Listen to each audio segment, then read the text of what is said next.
Man City 1, Leeds United 0. The gap is closed at the top to 2 points. A huge win for Manchester City as the Big Blue Sharks circle to attack Arsenal. A huge game tomorrow between Arsenal and Chelsea, which we'll talk about a little later on the show.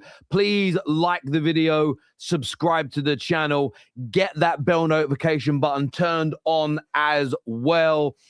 Farke sent off at the end of the game for protesting the handball. Were Leeds United robbed is a big question circulating across social media platforms as well. Semenyo today with the dagger. What a signing that man has been.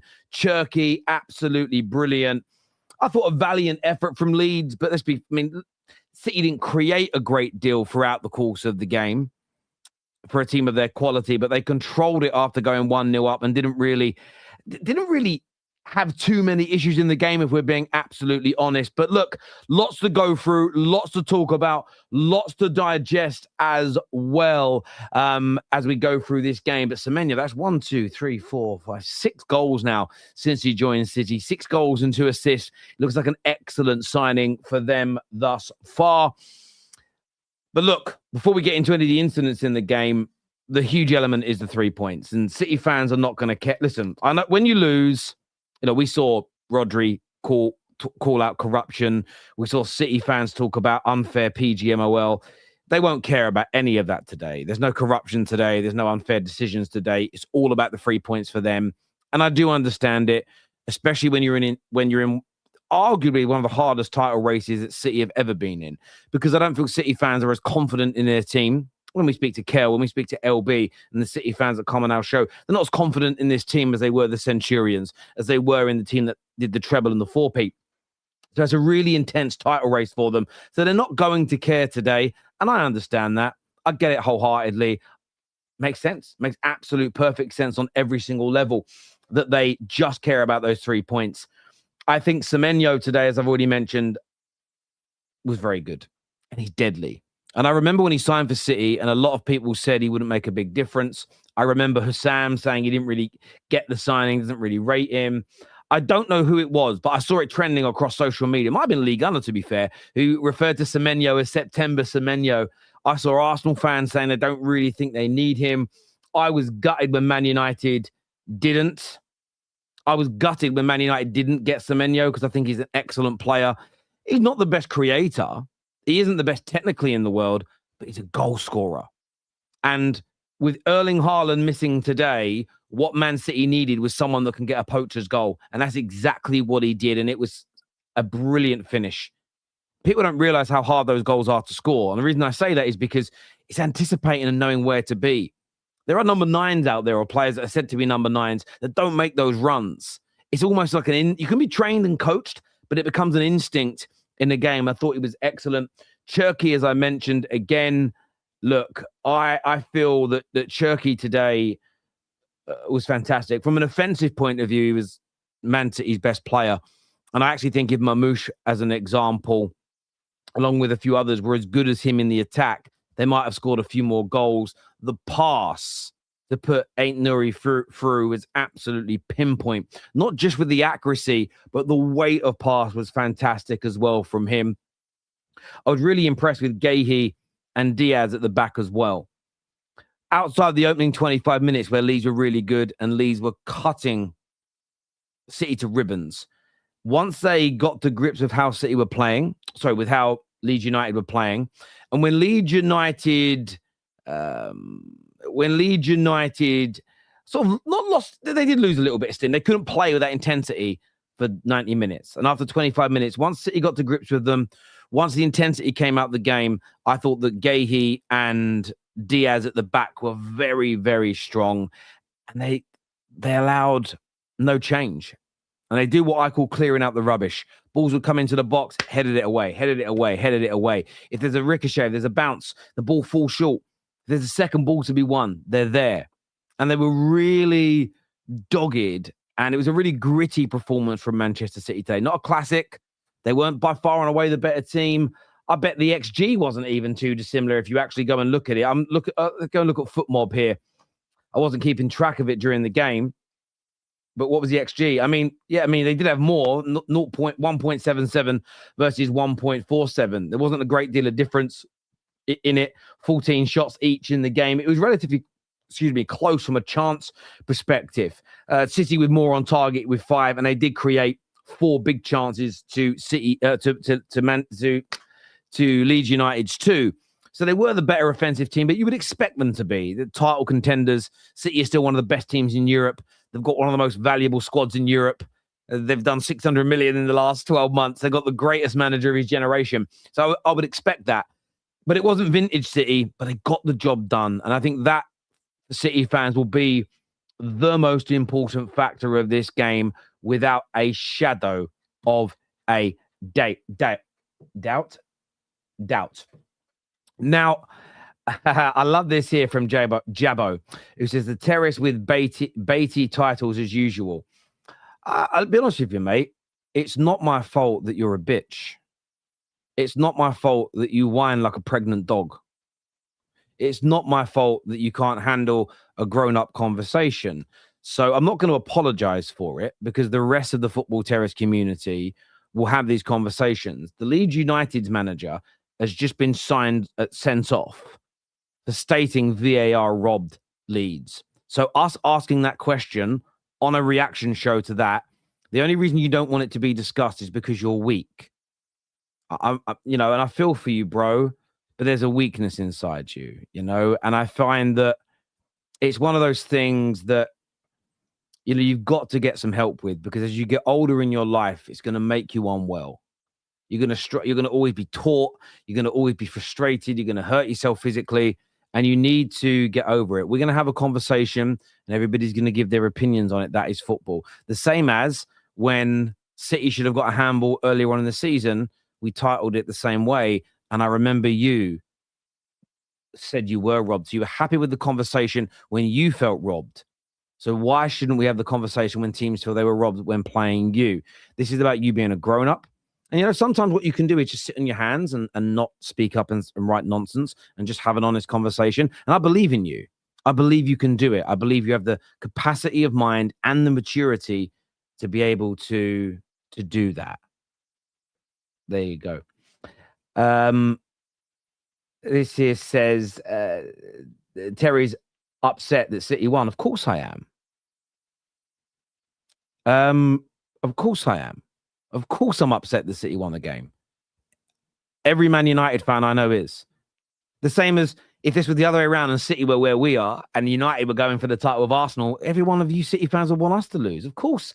I'm not weak to admit that I'm upset that City have won, but what have I sat here and done? Praise you for the gritty performance, praise Semenyo and said what a great signing he was, praise the performance of Shirky, praise the performance of your centre-backs, because what I can do is separate my frustrations individually from assessing a football match, because I'm not a baby.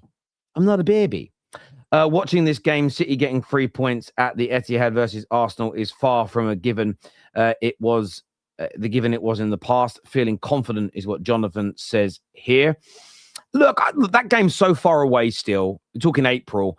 If I was an Arsenal fan, if I was a City fan, I know we spoke about it yesterday when the Champions League draw came out, but I wouldn't even be focusing on it. I wouldn't even be thinking about it. I wouldn't be looking at that. I wouldn't be looking at it at all. I just don't think there's any point getting yourselves. I know in that moment it was discussed, but City could be a worse team by then. City could be an even better team by then. Arsenal could be in great form. Arsenal could be in bad form. It's such a hard game to call. I get your point. You feel confident right now. I understand it. And you're entitled to have that view. Terry, you were waffling. Oh, I'm sorry that you think I'm waffling and that I'm sorry that you don't think that Semenyo was good today and Cherky was good today. You don't think Diaz and Guehi had a good game. If you don't feel that way, you don't feel that way, bro. It's up to you if you feel they played badly. Two handballs in the same. We'll come to the handball in just a second. We'll come to you in just a second.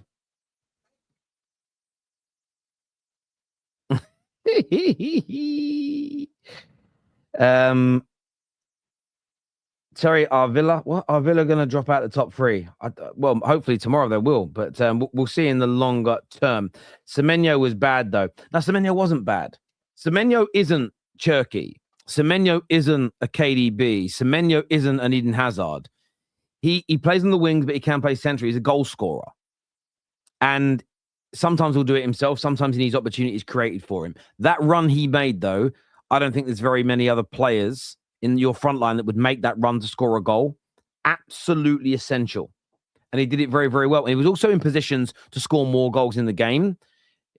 Nobody found him. He was doing his job absolutely fine. He was also playing a different role today. It was like a split front two. But he was picking up a lot of the positions that you would see Erling Haaland pick up. Now, Erling Haaland can go through 20-minute, 30-minute spells in a City shirt without touching the ball. And that's the way City play. So seeing Semenyo go through spells like that today wasn't strange, considering he was picking up a lot of those duties today. But I thought he did it very well, got an excellent goal. And as I've always defended Erling Haaland, those poachers' goals are very, very important indeed to get.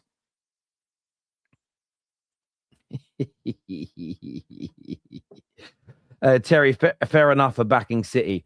Do you know what it is? It's not really about backing City. I'm just going to say things as I see them. You know, and when you play well, I say you played well. You know, I will defend City in the same way I get from bad punditry like I've defended other clubs. When they called Erling Haaland a League One player, I defended him because it was ridiculous. The difference is you guys just don't get as much of it as other people do, which is great for you. And I'm really happy you guys don't get lots of it. I'm glad that you guys get treated with far more respect than many other teams do. It's right that you get treated with more. It's really right. Look, I want to speak about the big incident in the game because a lot of you want to talk about it in the comment section. So we're going to bring that up now. And the big question is, were Leeds United robbed? That's what a lot of people want to know. Were Leeds United robbed? Were Leeds United robbed? Do Arsenal fans feel robbed in the process as Man City were able to go on and win the game from that point? Now, what's interesting when you look at this, and obviously we can't show the footage. By the way, like the video, please. Share this video across your social media platforms. We can't obviously show the footage because of copyright issues. But the cross comes over. And initially when I first saw this, I thought no pen. I saw one replay. Sky Sports here in the UK only showed one replay. And my first thought was, no, it's not a penalty, because I thought the ball deflected off of Ruben Diaz on its way down. I thought the ball deflected off of Ruben Diaz and then hits the arm of Matheus Nunes. Now, look, his arm is not in a natural position, according to, as we've seen many other penalties given before, because he's not turning, he isn't jumping, he is actually standing on the ground. I know it's a still shot, but I'm trying to bring that to life for you. But initially, I felt the ball came off the back of a player's head. I thought it was I thought it was Ruben Diaz. I thought the ball comes off his head and hits the arm. Now looking at the replay again, I've only seen one angle of this replay. It doesn't hit Ruben Diaz. And as the ball's coming down, Nunes' arm comes up. Now, I don't necessarily think it is a deliberate handball to stop the ball coming to Dominic Calvert-Lewin.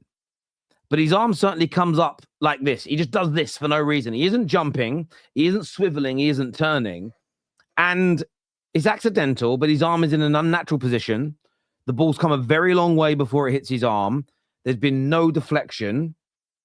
I am very surprised that VAR hasn't looked at this. I am very surprised that they haven't sent the referee to the monitor, because I can't quite understand what the rationale for it is. Now, I haven't seen the other angle. Some people are saying that it also touches the hand that's right high in the air of Ruben Diaz. Now, I've seen no footage of that, so I can't confirm or deny it. I'm just going to tell you what people are saying.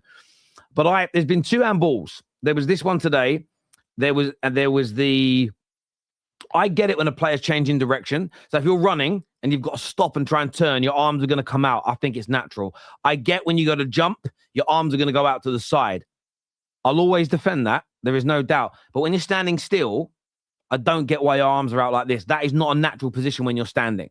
No attempt to jump, no attempt to swivel or move. There was another one a few weeks ago where Ada handballs it, Nottingham Forest versus Arsenal. The ball's going out and you see his arm come up and hit the ball. And they didn't give that either. And I would just love, we haven't heard from Howard Webb on either, well, of course, the Forest one. We're not going to hear about today's. We didn't hear anything from them. So for me, I was very, very surprised that they were not, the referee was not called over to the monitor. As I say, if there was a deflection off the head of a defender or an attacker, because of that deflection, it can't be. If he's jumping or he's swiveling positions, then I understand why his arms are up and out by his side. But we've seen many, many, many handballs like this given. I would love personally to hear Rodri's view on this, because Rodri thinks the handball against City, against Wolves, should have been given, and he went crazy over it, which is his right. I would love to hear what his opinion on this one is, because I feel if you feel that that was a handball, this has to be. This wasn't even changing direction. But this is where people will become hypocrites. We have a lot of City fans who come on our shows. LB rarely moans about them, and Kel. They're the only two City fans that won't call out refereeing decisions. They don't care whether it benefits them or hurts them. They ignore it. So if you're one of those people, I'll give you a lot of respect. But we saw this situation last week where Tottenham fans for 4 or 5 months have said the push in the back from Ekitike and Romero in the build-up to the goal that Ekitike scored is a foul. You can't push someone in the back. Then when they push Gabriel in the back, that's not a foul. It's soft. Can't be both. Again, if you said the handball for City versus Wolves should have been a handball, doesn't matter that he's changing direction, that his arms come out, doesn't matter the proximity. If you said that's a handball, I don't see a world in which you say this one isn't. If you don't think the one against Wolves is a handball, you might think this one isn't a handball either. I see them as different. I thought there was a deflection on this one. I'm a bit surprised they didn't check it. I'm a bit surprised there wasn't even more talk about it on the commentary. Normally they like pivot to a referee that's in the studio to give a viewer an opinion. We didn't hear anything. But what you're going to see in this is you're going to see a lot of hypocrisy and a lack of consistency from individuals. And that for me is the biggest reason that the PGMOL gets away with absolute madness. And we've seen it today loads. Burnley had a goal disallowed for a potential handball, and there was no more evidence that there was a handball from Barnes as Dorgu versus Arsenal. Now, I'm a Man United fan, and there are some angles where it looks like Dorgu handballs it. There's other angles where it looks like he doesn't. Therefore, it was deemed inconclusive. Today, Barnes, some angles look like he handballed it. Some angles look like he didn't. The closest ones are looking like he did handle it. It was so far away, it was grainy. It's like you're back in 1982 looking at CCTV. They disallowed the goal. Now, as a United fan, I'm very happy that Dorgu's goal was not disallowed. One, it was a banger, and two, it helped us win a massive game against Arsenal. But that doesn't stop me. I'm not so stupid and so saturated in tribalism that I cannot look at that and go, that doesn't make sense. How can Barnes be disallowed and not this? We've seen Chelsea given 2 penalties in the space of 2 games for pushes in the back. Today, it wasn't a push with 2 hands, but in the Bournemouth versus Sunderland game, a Sunderland player is running into the box. The Bournemouth player comes from behind and shoulder and elbows him in the back and knocks him over. And the VAR told the referee it was a natural coming together. Now, I want to explain this to you.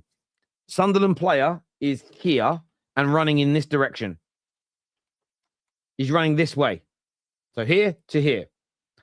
He's being followed, okay? So a natural collision is they're both going to a ball and they hit each other. They're both running in the same direction. The Bournemouth player smashes him in the back, doesn't win the ball, elbows him, and they say natural coming together. You couldn't make it up. And this is where this isn't about City. This isn't about Leeds, even though it involves their game. This is about calling for consistency from referees. I guarantee you, between now and the end of the season, you will see a handball given for exactly what happened today. I guarantee it. I wouldn't even be surprised if we see one tomorrow, because the football gods have a habit of throwing up these situations very quickly. We saw it today in the Liverpool game. Liverpool scored from a corner where a where they've got a player in an offside position who's backing towards the goalkeeper. The goalie can see the ball, but he's got a player there. The goalie has to push the player away. It then goes in from the Van Dijk header. It's almost identical to the goal that Liverpool scored in terms of situation as Liverpool scored against City, but they disallowed it because they said maybe it makes Donnarumma make a different decision. They didn't even think about that today. This is where we have to call out these inconsistencies. One, to help educate us, the fans, and two, to push for the right decisions to be given. So I get why Leeds United feel frustrated. Leeds United fans shouldn't ignore the fact that they missed 3 or 4 major chances in this game. Leeds United shouldn't forget that they made mistakes in this game and they could have played better. That is absolutely correct. City shouldn't feel any guilt. City shouldn't feel any negativity for this because they'll have decisions go against them as well. This is about the PGMOL. This isn't about tribalism. This isn't about brown envelopes. This isn't about corruption. This is all about trying to create consistency. But for me, I was very, very shocked that VAR didn't get involved today. Give me your thoughts. Give me your opinions on this in that comment section below. Cannot wait to hear what it is you have got to say. We're going to be bringing out Kel and Luke very soon on the show. I'm not too sure who else is on today. I just need to check for a second. Apologies, my people. Is it Lewis? Luke? I thought, okay, Sam's coming on very soon as well. We're bringing the boys on in just a second, along with the lovely Kel as well, who's not a boy. I don't think so. I know we're not allowed to assume anymore, but I think she's a woman. I think. I will say this, City fans, if this happens against you and you think it's a penalty and it does not get given, bring the same energy as you did when it's this. Let's see how City do against better teams. Big up you.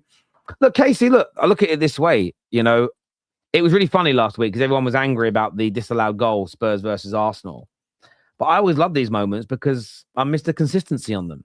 And you will see if Man United tomorrow, okay, concede a penalty for exactly what Matheus Nunes has done. Now, remember, if Matheus Nunes is jumping, his arm being out by the side makes sense. If Matheus Nunes is running towards the goal and then has to change direction quickly, your arms going out to the side is natural. I don't think they should be penalties. I never have done. I think when the ball's struck at close proximity and you're changing direction, your arms go out to the side, it's normal. People that don't think it's natural, like referees, because they were geeks, they didn't play sport as kids, it means you've never played before. It's different, though, when the ball travels 50, 60 yards, you duck like this, you're not looking to jump and your arms come up. That, for me, is not a natural position. So, from my perspective, I think those things are different. But if Man United do the exact same thing tomorrow against Palace and we concede a penalty, you won't see me push back against it. But you're right, Casey. People will find ways to, if for instance, City lose their next game, and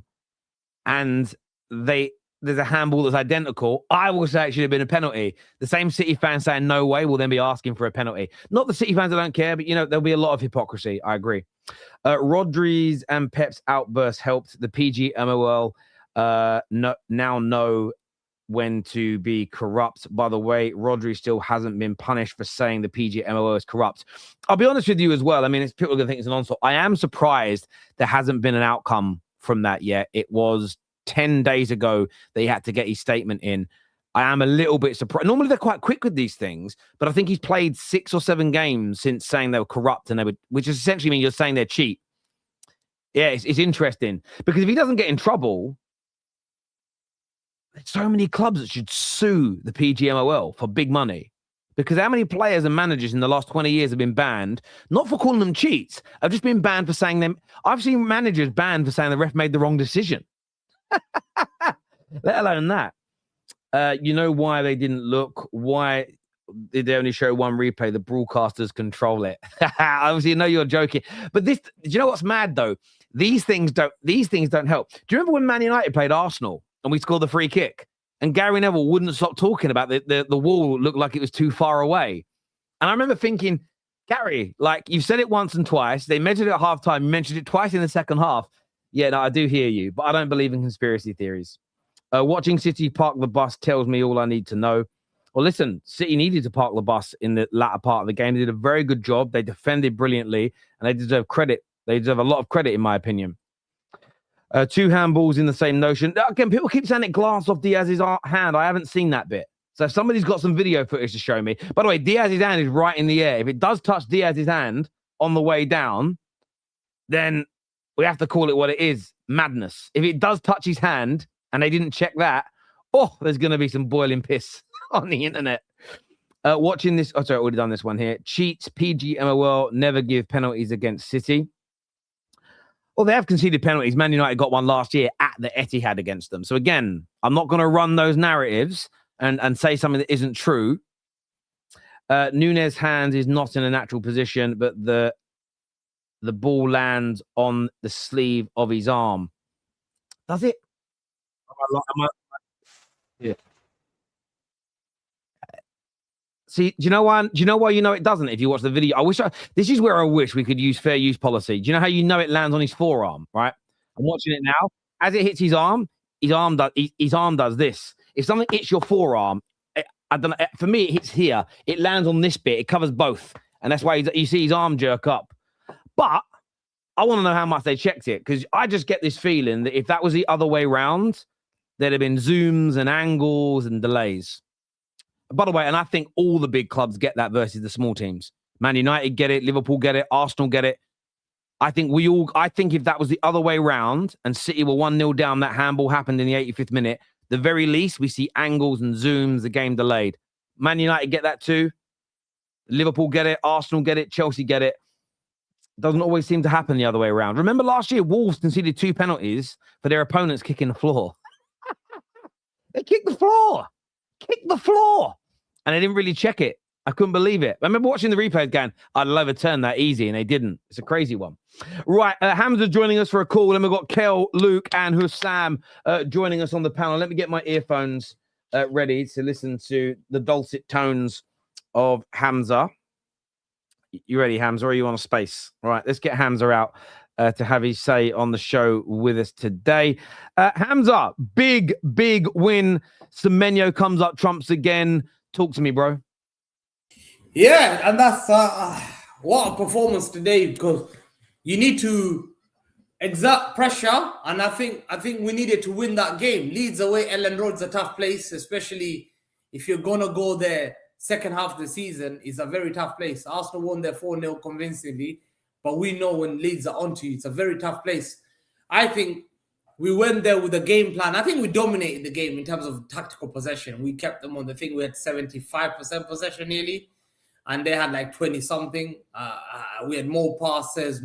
I think we were better, but they had those chances where they got behind us. And initially, the gameplay in Leeds is you just need to hold for the first 20 minutes. We held up for 20 minutes, and then that's it. And then the boys start showing why they're chasing for Premier League. And all some of these guys are experienced. Rodri is showing that being 18 months out is a long time for a footballer. ACL at the age of 30 nearly. And to come back here, and he's showing why he's one of the best players in the world, their best player in the world. And to me, I'm seeing Man City showing that they're grinding results. I know this is not the same Man City side. We don't have KDB. People saying Julian Alvarez is not there. Mara is not there. Gundogan's not there. But listen, big up to Semenyo. Semenyo, we picked him up there, and he scored a good goal. We had Haaland missing, and people said Semenyo can't score goals up front by himself, play the false nine. The guy just 1-2, big up. Algerian sauce, yeah. Mwah, I love this Algerian sauce, yeah. Make sure you buy it, lads, yeah. You'll never get it in England. I had to struggle to get this Algerian sauce, man. I found it in Battersea, Southwest London. So, Battersea, Algerian combination of Ryan Cherky and Nouri, bang, bang. And what a performance, what a good goal. And we needed that. So, I think we take it from there. Leeds were very good. I think you're right. And I think the key thing is for us is we just need to now look at Arsenal, because this Leeds away and this Chelsea away coming up, I hate away games. And now, listen, we're chasing Arsenal. Now the pressure is going to Emirates. They're feeling the pressure. We've seen them crumbled. And now we've done our job. I've done my job now. I just have to hand over the plate to Arsenal fans. But I think the boys have to.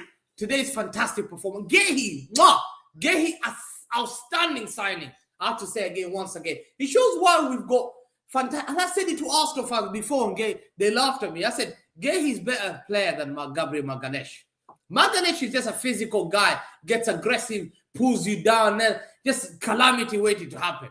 Guehi's composure, fantastic. Rolls Royce, I rate Saliba, but this Magalhaes guy, nah, no. Guehi showed why we signed Guehi, and Guehi just come there and he showed why we got one of the best defenders in the world now. We're so lucky. And Semenyo, how many goals has he scored so far, sir? I haven't even counted. So many. Six goals, and he's already, and it's not March. Tomorrow's my birthday, 1st of March. Mwah. Yeah, before my 1st of March, my birthday, he's already got 6 goals, 2 months. That's what you call lethal winger. Your birthday tomorrow. Well, happy birthday, Hamza. Yeah. Happy birthday, many. What you turning? Mate, I've got a new sponsor coming on board soon. I can help your hair grow back. Is it? I can get you the look up. I'll get you a good discount, bruv. Okay, now I'm there. I've tried all the ways. I've gone to plastic surgeon in Turkey. They said it's too much, man. It's too much. We can't take out the hair from the back. There's nothing to take out hair from the back. So you bald like you? Miracles can happen. Well, yeah. Huh? Are you like bald at the back as well? I've gone Zidane level, man. This is what happens when you get in trouble, man. I've gone all the way here, outside the age of 13. So you don't even have a donor area to like redistribute it. Oh, no, no. Man, nah. Well, what they are working on, is cloning. Because by the way, it's a weird thing. Like like you can get another person's heart if you match. Yeah. The one thing in the human body that will never be a match is anybody, unless you've got a twin, hair will never be a match. But they're working on cloning hair so they can clone one. As long as you've got one hair, they could clone it and make you not bald again. But yeah, but and also like the size of your head, you need a lot of donor area. Do you know what I mean? Like, you got a big head. Come on, man. Now look, listen, bald men always do well, man. Big up Pep Guardiola, big up Zidane. Yeah, honestly, yeah, you, Pep Guardiola, Zidane, Jason Statham, you've all got that like. And there's a study that went on medical studies that said bald men have the highest amount of testosterone than men with hair. That's all I'm saying. I'm saying it's a research. Okay. So is that your message to the ladies? You're just saying, look, I might be bald, but there's a lot going on here. There's a lot for bald men. Yeah, exactly. Look out for the baldies. Yes. Well, you've got more money. You don't spend money on haircuts. You don't spend money on hair gel. So you've got, you've got a good few £100 a month more money. Do you know what I mean? So that's a good thing. It's a good thing. The one thing that I've saved up, Barber used to charge me 30 quid in South London and to cut my hair. He said it's hard. But when I lost my hair, he can't charge me. I don't go to the barber anymore. Sometimes I shave my head. And sometimes I don't buy it. I don't remember last time I bought Neutrogena and Pantene shampoo from David Ginola days. When David Ginola used to be... Remember David Ginola used to advertise Pantene shampoo? Those are the days I used to be. I think it was L'Oreal because he's worth it. I think it was L'Oreal, yeah. Well, mine fell out. I was very lucky that I had a donor area, but I'm going Turkey next month for a top-up. I'm going for a top-up in Turkey. So, just sorting out the back a little bit. Do you know what I mean? Doing a little bit of renovations, a few renovations. Nah, man. Listen, if I had time, Terry, I've got a stressful March and April. I've got, after yesterday's draw, they screwed me up. I'm not thinking about throwing cups. I've never thought about this in Man City. Like, it's so stressful. On March, I'm looking, oh my God, FA Cup, Newcastle, Real Madrid next. If I beat Real Madrid, Bayern Munich next. I don't know, bro. My head's gone. I'm booked up. I'm not going anywhere. So big up to you. At least you're playing once a week, man. You got time to protect. I'm going in the international break. You're not fucking playing either, then, you moron. Hamza, bro, have a great birthday tomorrow, my friend, and we'll chat again soon. Man. Top man. Thank you, Hamza. Thank you, bro. Big up, man. He makes me die. He's hilarious. Listen, if you haven't done so yet, like, share, and subscribe. Luke, Hussam, and the lovely Kel joining us in a few moments' time. What's up with the Turkey stamp? It wasn't a stamp for me. Personally, I don't think that was a stamp. He just goes to run. I don't think he stamps. I think there's a difference. What Kyle Walker did to Dorgu was different. There was no... Turkey just goes to run, and his foot catches him. But there's not a lot... You see, he doesn't put a lot of weight through him. I get why in slow-mo it looks bad. In real time, personally, I wouldn't say that's a stamp. I don't think that's a stamp personally, but that's just me. Right, time for the panel now on the show today. Oh, didn't mean to put that comment up. Right, Kel is here, Luke is here, Hamza is with us as well. Congratulations on the win, Luke and Kel. I'm going to go to you first, Luke. Felt like A hard-fought win in times. There was control a lot in the middle of the game, but a tough beginning and a tough end. But 3 really important points for you guys.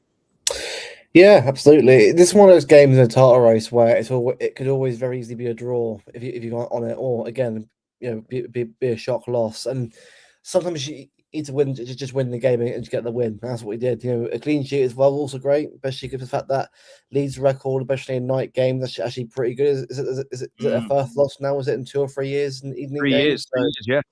So that's we look at that. I know Arsenal won 4-0, but that's obviously a different. I'm not fair enough. They won 4-0, but when you go into Ellen Road under the lights, it's a whole different experience during the day. So at the end of the day, right, we won the game, 3 points, good goal as well. Again, I know it's very easy to sort of analyze how we're playing, and we're not playing very well, but sometimes to keep everyone going, it's just about winning the game. And I'm sure we'll get better as weeks go on anyway. But yeah, all I'm happy with is the 3 points. Mate, I totally get that. As you say, I think it wasn't vintage. I think you had a good amount of control from about the 30th minute until about the 70th minute when they made their subs. Until then, a lot of it was sitting in, coping with their attacks. I felt that you could argue you maybe got a little fortunate in the first 25 minutes. I do think Dominic Calvert-Lewin should score, and that may have changed the game, but that's not on you guys that he didn't take his chances. But I felt after that opening 25 minutes, you did defend well. Like every cross that came in, you won the first ball. Every second ball, you seemed to be there first. So I think a lot of credit has to go to City for that element of your game today. Yeah, definitely, yeah. And I think we are actually getting better defensively, and that's sort of being able to sort of see games out. I mean, I think that City early in the season, like especially when Leeds came to our place and we're up 2-0 and ended up drawing 2-2, it could have easily been a drop points down 1-3-2 at the end.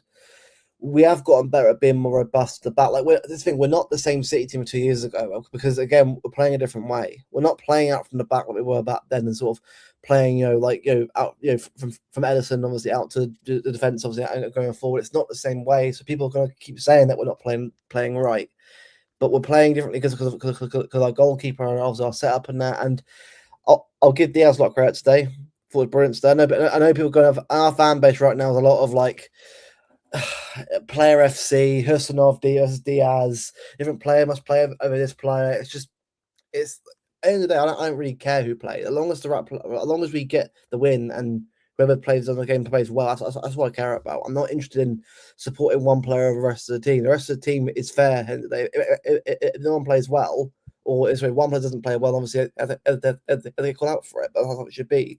It should be no favoritism in the fan base over one player. But that's how it is sadly in football. Also on social media. But I thought defense played really well. I thought Rodri was a bit crap first half, but he got better for the second half. It's one of those games where you can very easily overanalyze stuff and get into it. But I'm sure you've been there, I'm sure Sam as well. But in title races, it's all about getting the win. It isn't pretty sometimes, but as long as you win the game, get the 3 points. That's all that matters. Sorry, of course it's about getting the win, but the thing is with this. What happened? Sorry, no. Someone sent me an article to a man called Jeff in a certain part of Essex who's just been found stranded on the motorway, and I thought it was 70-year-old man. I thought it was my dad. It's not my dad, but for a second, my dad lives there. He's 70-odd years old. He's called Jeff. Oh my fucking god, my dad's stuck on the motorway. I just shit myself. He isn't. Sorry, back to you, Sam. Sorry. Anyway, I agree with Luke. It's definitely about getting the wins. I think if you're a City fan, you're happy, and if you're an Arsenal fan, you're happy as well. Watching today's game, because as I always say with Manchester City, they will always give the opposition chances, but today they were resolute defensively. They defended well. I do agree with Luke. I think Ruben Diaz actually defended really well today, which is obviously Luke will know this more than me. He's been under so much scrutiny from the City fans, probably more than anyone else, Ruben Diaz, and he turned it up today. He performed really well. He played incredibly well. And, City, in my opinion, overall definitely deserved the win. They were the better team. I think Semenyo has been good at City. Of course, he's been a successful signing. I'm not going to deny that. But I still stick by my opinion, which is I just don't think that him and Haaland is a good mesh with each other. I think probably, they need Cherki and Foden with Haaland to get the best out of him. But, it's just, you look at Manchester City, and you see a team that isn't the same City side that we watched 3 years ago, 4 years ago, or even 2 years ago. They're not that same City side. They're not the City side that clawed back Liverpool. They're not the same City side that, clawed back the Arsenal 8-point gap. They're not that same side. The thing with, like, from a title race perspective is Arsenal just need to continue to win their games. That's it. Because City will drop points at some point in time. And for me, I saw what Hamza said about, like, the whole pressure thing. But with all due respect, if Arsenal cannot beat Chelsea tomorrow, like, you don't even deserve it. Like, let's just be honest. Chelsea have been absolutely rubbish. And if anything, by the way, we always speak about the pressure on Arsenal. There's pressure on Chelsea to perform. I mean, Villa lost, so third is now, at stake for a lot of teams. Liverpool won. We don't know what's going to happen in the Man United Palace game, but most likely, let's say Man United are going to win, so that will add another pressure on Chelsea. So it's not like Chelsea is going into the game without any pressure. So I think we actually have a title race for the ages. I think we're going to enjoy this. It wouldn't shock me if from now until the end of the season, we have like weeks where Arsenal are top and then we have weeks where City are top. Like now that it's 2 points, where we have a week where it's like City drop points. Because let's be honest as well about this whole mentality thing. It's not like every time Arsenal have won a game of football, City have won the game after. Sometimes City have dropped points too. So that's the thing. So, I think defensively today, credit to Ruben Diaz. I think the biggest thing for Manchester City is 2 things. Number one, they have the best manager in the league. And I think to begin with, the reason why City are in a title race is because of Pep. And the second thing for me, it's time to be humble and admit this. Looking at all the signings in the summer, Manchester City made the best signing of the summer with Gianluigi Donnarumma. Yeah. I don't think that's an edgy opinion anymore. This guy is not a normal. You tell that too. This is these City fans, and Kel and Luke are shameless as well, but these City fans spent the last 5-6 years telling us how it's important for a player to play out from the back. They've had one experience with Donnarumma and they don't care anymore. Now they understand what shot stopping is about. For me, Donnarumma is so like elite. He's got to be the goalkeeper in the team of the season for me. He has saved City countless times. And Leeds today, they fought. I cannot fault Leeds. They tried, they fought, they crossed the ball. Calvert-Lewin, Aronson, they had moments, but if they just had that extra little bit of that one bit of quality or that one moment, maybe City would have ended up drawing or losing the game. But for me, I think at the end of the day, City deserve to win, and pressure is on Arsenal to perform tomorrow. I just want to say on Donnarumma as well, because I for whatever reason, I get a lot of stick for not bigging City up a lot, and this is one of the people I've called out all year. I feel PSG are not as good a team since he left. In the Champions League games I've watched them in anyway, I feel like there's goals that go in that are good shots that he would just save because he does. Again, good save from him today, command in his box. But do you know what the stats around goalkeepers are really hard, because the clean sheet stat, yes, goalies play a part in clean sheets, but if your team isn't conceding shots on goal, they're not needed. But there's stats that just can't be quantified. So you might find that Emi Martinez and Rob Sanchez this season, maybe even Senna at United, have got like a better save percentage of stopped more goals than him. But sometimes he'll go 40, 50 minutes without having to do anything. And then he has to pull off a brilliant save, where those other goalkeepers are far more busy. And I just don't think there is a stat that quantifies that. I actually think goalkeepers are the one player on the pitch where the eye test matters more than anything else. And understanding, we talk about game management from our clubs. It's us as fans understanding how to judge a game and the moments in it. And sometimes if your keeper ain't had faced a shot for 50 minutes and then he has one against him and he puts it around the post, I don't think people realize how hard that is to stay loose, to stay concentrated, to stay sharp when you're not involved. We talk about strikers, don't we? Oh, he ain't touched the ball for 20 minutes and then his first touch is awful. And everyone goes, you've got to get the ball into him more, as he'll be rusty. Well, what about the goalies that barely touch the ball, that have to then pull off those saves? And Donnarumma, for me, I hate saying this because it's City, but I've got to. I think he's one of the best goalies in the world. I think he's world class. It doesn't matter that he can't play out from the back as well as Ederson. I felt all year without him, City would have been so far away from this title race. It's unbelievable. So, massive shout out to him. I think he's phenomenal. Phenomenal. Yeah, that's why I know that City are always, based on how they play, are always going to give up chances. You know, even playing out the back with Ederson, we gave up chances. But I think Donnarumma is just such an antidote to that. Like, even if we do give up chances, like a lot of them, he scoops up and cleans up and we don't concede. And there's been many games this season where he's like saved us points. Like that Spurs game a couple of weeks ago, we were getting peppered in the second half. And I think he was the reason we actually held on for a draw and didn't lose the game. Like there's been countless games like that this season. Like the derby at the Etihad is another good example. Like that Embuemo save that he made, that was save of the month. Like that was incredible. Like I'm not, sorry, I had to dig the knife in a little bit on that one, but it was at a critical moment in the game too. So yeah, like there's been a couple of City fans who are convinced that he's just like the anathema to Pep Guardiola ball, and we're screwed with him. And I'm just like, I don't know what they're watching. The thing is that Pep's playing that way. Though Pep's playing that way though. It's like you can't complain about it if Pep wants to go that way. Like sometimes he wants to go somewhere different. That's up to him. At the end of the day, a team's not playing the same way. I'm not saying it's not as great control. Of course, it does control, but we're not playing with the same like obsession of passing everyone to death all the time. We'll pass still a fair bit. We're not always doing the same thing we've done like last year and the year before. It's definitely changing. Definitely different. That element of City is obviously that kind of player is available. You have to get him. That element of City is definitely new now. Like the whole no need to just pass the ball to death every single game. I think that's something that's definitely different for Manchester City. I think they're playing out a different like sort of. And to be honest with Manchester City as well, they're more willing to like defend now than I think ever before under Pep. Like they're willing to go 1-0 up and just. I think a super chatter said it earlier. Like park the bus a little bit there. I say it. So the way that they defend. But by the way, if they had Ederson in net, they wouldn't be able to do that. Let's just be honest. No, definitely not. No, they wouldn't be able to do that. So yeah, we've been doing that more this season. Like the game at the Bernabeu that we won, kind of the same kind of game as today. Like we kind of ceded possession a bit in the second half, and they had chances, but we had Donnarumma there to kind of clean them up. So yeah.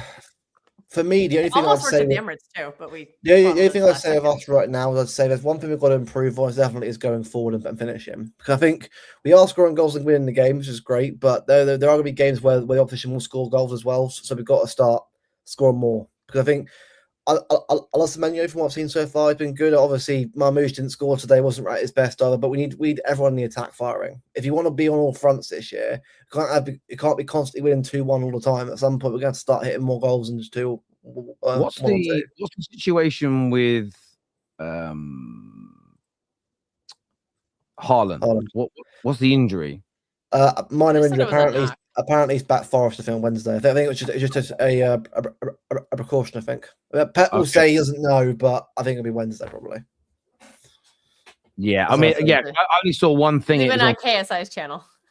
Yeah, well, that's okay. I saw on FootMob they had returned mid-March, but then I went online. I couldn't see any I don't know where FootMob got that from because nowhere stated. I didn't know if you guys had seen something in the City spaces because I will agree. I think that's the one thing is maybe killing some of these games off would be key, especially when you go. You've got some tougher games coming up. But what do you guys make of the handball situation? A lot of people.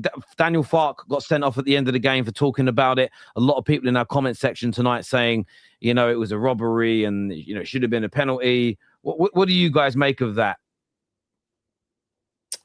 They didn't have a good replay on the American broadcast, so it didn't.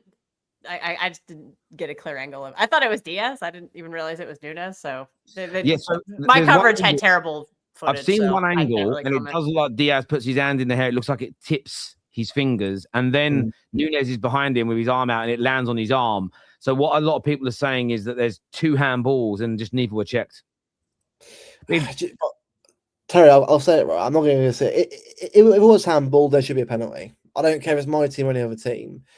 I said before on a previous show as well. Referees in this country and decision making, it's so consistent every week. When are we? I don't care if it's against us, and then let's say we draw the game, we lose the game at that point. It's our own fault for handballing it. Sometimes it happens. You have to hold it. Sometimes they'll go against you.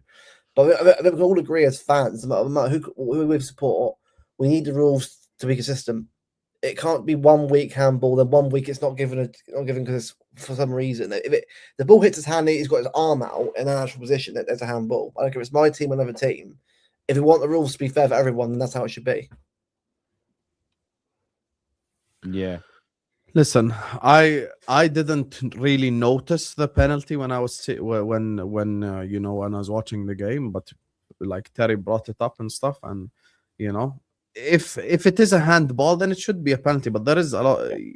The thing is with the handball thing is I think this handball thing is probably the most annoying thing for a football fan in general, because it's the one thing I think on the football pitch that is by far the most inconsistent thing on a football pitch when it comes to decision. Yeah. Like you would watch a World Cup game, or you would watch a game in the Asian Cup or the AFCON, and every time someone just touches it with his hand, it's a penalty. And then you would watch the Premier League and they're, oh, it's not intentional. Oh, he didn't mean it. Oh, it hit this. Oh, it's his you know, body and blah, blah, blah. But if it's a penalty, then it should have been given. And to be honest, like Leeds were so not clinical, Terry, that like I'm literally so much more annoyed with Leeds just for not being clinical.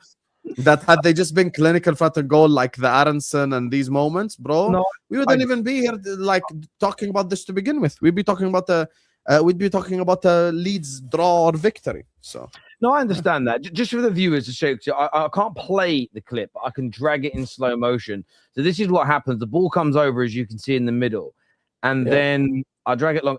As it comes over, Diaz's hand comes up. There's an angle of a photo that shows it touches Diaz's arm.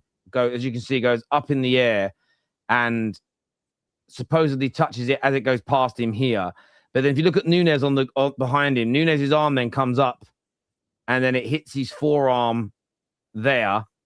And that. So what people are essentially saying is like there's supposedly a touch. We can't tell from that side whether it touches Diaz or not because kind of grainy. It's not the right angle. Yeah. And then it hits the arm there. To be honest, if it touches Diaz's arm, then it should be a penalty. But with Matheus Nunes, in my opinion, there is nothing he can do about it. And they would say it's in the elbow area anyway, so they're never. It's one of those the bicep area. The bicep area is never given as a penalty. But if it did actually touch Diaz's arm, then it should be a penalty. It's one of those ones where, like, I think if it's given, it's given. Like, it's frustrating, but it's what it is. But if it isn't given, then yeah, it's a grey area, that kind of one. But I mean, I feel like it is based on not. I like it being a penalty, based on there's no deflection. He isn't jumping or changing direction, and the ball's come 50 yards and hit him on the arm, and his arm's out. And the reason I say it should be, forget whether I like the rule or not. We've seen loads like that given, where if that had deflected off Diaz's head and hit his arm, then I don't think it's a penalty because what can he do if the ball suddenly changes direction, close proximity? My issue with a lot with this isn't that City didn't concede one per se. It's, if that happens again tomorrow, they will give a penalty. And then it's like, hang on. And this is where they get on my nerve. We saw today, I don't know if you guys saw it in the Bournemouth Sunderland game. It isn't a push with two hands, but it's an elbow and shoulder into someone's back when he's ahead of them. And they said natural coming together. So last week, Terry, Kalabawani and Gabriel, wasn't it? Last week, isn't it? Like it's all these little things, isn't it? Like I'm not going to go for that one because Arsenal won the game 4 anyway, so it didn't matter anyway. But it's just like stuff like that where every week is a decision that changes for the last week. It's not the same, is it? It's always differences here and there. But these are the comments. I mean, so this is Terry. You feel it's a handball because you're a United fan, mate. Embarrassing agenda as always. Well, that isn't what I said. But then you get a gunner. This is the beauty of social media. Terry, it's not about you liking it. If it's given in another game, it should be given here. Simple as. But that's literally like you're both wrong. It's literally what I said. It's like I don't like these handballs ever being given. I just sort of feel like handball should be. I went to handball it, right? But my problem is that I've seen them given before. Now, for the other guy to say, Terry, you only want it given because you're a Man United. Of course I want it given because I'm a Man United fan. But that isn't the angle that I'm coming from. I've not sat here. I've given you my rationale. I've seen them given. And we all know we've seen those given before. And I've seen lesser handballs given, if I'm being honest with you. I feel like when a player, the one that Rodri wanted for you guys, when you beat Wolves. Yeah, Everton, sorry, not Wolves. That one, yeah. When a player's running and changes direction, it's quite natural for the arms to go out to the side. I get confused why they're ever given as handballs, and people go, it's not a natural position. Or slide tackles. if you watch, you can prove it really easily by watching compilations of slide tackles. Every fucker's arm goes in the air. Yet when the ball hits it, it will say it's not a natural position. Well, it is. It's where every slide tackler's arms go. Therefore, it is a natural position. And I just think sometimes, as you say, people want to push agendas. I do have an agenda, to be fair, and it's for the PGMOL to get better. And until people drop their stupid tribalism and start asking for, I don't even care about the rules all being how I like either, because that's also what a lot of people do. You know that penalties that Chelsea got, and I know Newcastle conceded one. There was two recently. One Palace conceded, one Newcastle, where players had their arms by their side and it hit their arm instead of going in. And then it's a penalty for like accidental handball. It's not a red card because the ball was going in. I've heard people go, that shouldn't be a penalty. I'm like, based on what? I don't like the rule. It's not about whether you like the rule or not. It is a rule. So therefore, the issue is if it's not implemented every time. And I think that we sometimes lose sight of that, where it all becomes very personal about what I want. And I think what we really should be fighting for is, okay, these are the rules. These are the laws. Can you implement them? Like the one earlier today, people like Terry, it's a push in the back, but it's subjective. So why should it be different? I'm like, but I don't see the subjectivity there, in the sense of someone should be in their ears saying, right, guys, we have disallowed the Arsenal goal for a nudge in the back. We've given 2 penalties to Chelsea for a nudge in the back. Now we've had someone that isn't pushing, but he smashed him in the back with his shoulder and elbow. We have to give the penalty. Even if the ref says, I don't think it's a foul. Well, I'm sorry. The whole footballing world is going to call it. Like we as football fans can see the inconsistency, but these fuckers just hide behind subjectivity. I really don't get it whatsoever. It makes me so angry. It really does. It really, really does. But there we go. Kel, in terms of the way you played today, a player that really stood out, got man of the match, was Cherky. What did you make of him today? I mean, I'm a big Ryan Cherky fan. I actually don't think that was one of his greater games. For me, I thought Ruben Diaz was the man of the match, and right behind him was Aït-Nouri, because I think Ruben Diaz has been reading social media, because a lot of us have been talking a lot of crap on him. Maybe Maya Jama is going through Twitter and being like, "Hey, honey, guess what happened?" A lot of people it's been a big debate in our fan base if Diaz should be starting these games or if Husanov should be. So I think Diaz took that to heart and was like, remember me? I'm still the best center back available right now. So I thought he had a great game, but I like Ryan Cherky a lot. I still think there are moments off ball that he needs to improve, and he'll get there. It's just his first season. He's still a young player. I thought he had some great through balls, and actually that goal doesn't happen without Ryan Cherky. He had that beautiful through ball to Aït-Nouri, who had a wonderful cross. So that was a great team goal. It was a very City team goal, and just made we're still there somewhere. We're just adapting to a new play style. That's interesting though, because I was doing a watch along with someone, and they were very critical of Cherky. So it's funny to see him man of the match. I heard him. Yeah. The Donnarumma hater. No. Yeah. Yeah. Again, we got 3 points. I really don't care how. If it's a cheeky 1-0 at a tough away ground under the bright lights, as the cliche goes, I'll take it. I don't care. Well, I said this weeks ago. I'm just like, give me the win. Give me the 3 points. I want the 3 points. I don't care how we get them. And we got them today. The great thing is now you just get to sit back, relax, and watch the Arsenal game tomorrow now. Nope, I'm going on a hike. I don't watch Arsenal anymore. When I get nervous in a title race, I can't watch the opposition. So always assume Arsenal win. Otherwise, if you're hate watching, trust me, I'm going to say Arsenal win tomorrow 3-1 against Chelsea. I predict Arsenal to win. I'm not doing this that it could happen. If they drop points at home to Chelsea, like Sam said, then they don't deserve the league at all. It's that simple. They have to. I also have a terrible record of hate watches. If they draw, then I'm sorry, you're literally handing us a title at that point. We're not even that good ourselves yet. They've got to beat Chelsea 100%. I'm with you guys. It'll be interesting because Chelsea are actually better away from Stamford Bridge, I think. They've had some really stinky results at Stamford Bridge. Like they just do you legit believe Leeds or Burnley or Chelsea somebody? are going to get something? No. Do you legit believe Chelsea are going to get something? To be honest. I predict Arsenal to win, but I'm praying for a draw. The best we'll get is a Chelsea goal to lead the game, and then we get bait thinking that they'll win the game, and after we'll get to goals and win the game. And I've been here before too many times now, and not to fall for it. Yeah, Luke and I had to do this for years with Liverpool. We just can't do the hate watches. So did Sam. So did Sam of us. So Sam was the other. It was in our position trying to catch up. So get on me there, it's hard to watch your rivals in a title race. It really is. Yeah, Hey, this is what we felt forever. So enjoy, Habibis. yeah, pretty much. Next yeah. year you'll be back. Yeah, you'll get next I, year. Yeah, I miss it. Honestly, when I used to love it. It was my favorite time when I knew my team was good, and we were my whole life in the Prem we were good. We weren't in the 80s when we were coming up, but because I knew we were good, I always wanted to win, and sometimes we didn't. You know, Blackburn beat us, City beat us, Arsenal beat us to titles. Liverpool never did, which was nice, but Chelsea never actually beat us in a race. No, they did once in 2010. They beat us in a race, but because I used to enjoy it, because I always knew next year would be challenging again, so it didn't. And that's why I'm always a bit weirded out by people like sort of I'm intrigued to see what Arsenal fans would be like if they win a title, whether they have the same level of meltdown the next time they're in a close race when something goes wrong. Because I just don't remember it being like that when we definitely they wouldn't. Let's be honest. a good team, and I used to love it. And that's one thing I miss about my team being so poor is for the last 13 years is watch. I used to enjoy it. It was horrible when they win, but something about it, I loved it, and I'd love my team to get back to that state. So I am very, very envious and jealous. Terry, get Jez and Strico or even Kenny on ASAP. Jez? Welcome to come on. Send me a message. I don't necessarily chase people to come on. If he wants to come on, he's more than welcome. Everyone's welcome to come and have their say on the terrace. Simple as that.